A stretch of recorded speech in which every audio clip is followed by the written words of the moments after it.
అంగీరసునికి స్మృతికి సినివాలి కూహు రాక అనుమతి అను కుమార్తెలు కలిగిరి. అనుభావుడు అగ్ని కీర్తిమానుడు కలిగిరి. అత్రికి అనసూయకు సత్యనేత్రుడు భవ్యుడు ఆవుడు శనేశ్చరుడు సోముడు అను పుత్రులు శృతి అను పుత్రిక కలిగిరి. వశిష్ఠునకు ఊర్జకు రజస్సు మహోత్రుడు బాహువు పవనుడు అనవుడు సుతపుడు శుక్రుడు అను 7 పుత్రులు కలిగిరి.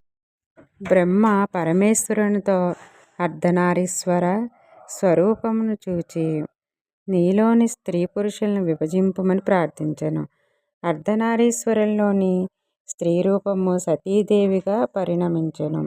ఆమెను దక్షుడు మానసకన్యగా పొంది పరమేశ్వరునికి సమర్పించెను. స్త్రీలందరూ సతీదేవి అంశలు. ఏకాదశ రుద్రులు పురుషులు పరమేశ్వరుని అంశలు.